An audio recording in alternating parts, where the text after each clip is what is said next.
ማይካድራ የማይረሱ ቀኖች የማይዘነጉ ግፎች። ጥቅምት 30 በማይካድራ ደም የፈሰሰባት የዘር ፍጅት የተፈጸመባት ዕለት። ጥቅምት 30 2013 ዓ.ም ማይካድራ ከተማ ደም የፈሰሰባት የመከራ ድምጽ የተሰማባት፣ እናቶች አብዝተው ያለቀሱባት፣ ህፃናት በዋይታ የተመሉባት፣ የጭካኔ ጥግ የታየባት፣ ያጎረሱ እጆች የተነከሱባት፣ ያለበሱ የተሰቃዩባት ዕለት።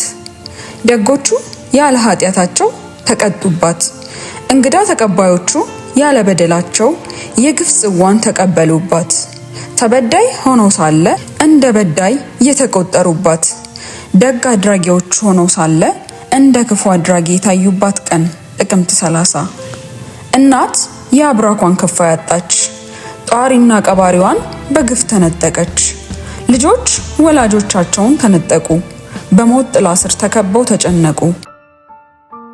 የማይካድራ ምድር በደም ጎርፍ ተጥለቀለቀች፣ በጣረ ሞት ድምጽ ተመላች፣ በሬሳ ብዛት ተጨናነቀች፣ በንጹሃን ዋይታ ተናወጠች። ጎዳናዎቿ በደም ታጠቡ፣ ለአስክሬን ማረፊያ ጠበቡ።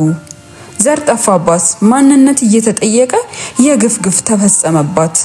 የጭካኔ የመጨረሻው ጥግ ታየባት።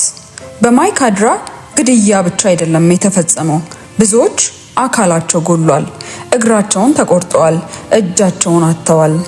በግፍ የገደሏቸውን በግፍ በአንድ ጉድጓድ ቀበሯቸው። አፈር ያልመለሱባቸውን ለአራዊት ሰጧቸው። ጥቅምት 30 ለማይካድራ ጥቁር ቀን ናት። ከሞት የከፋ በደል የተፈጸመበትን የማይካድራውን የዘር ጭፍጨፋ መቼም ቢሆን ልንረሳው አንችልም።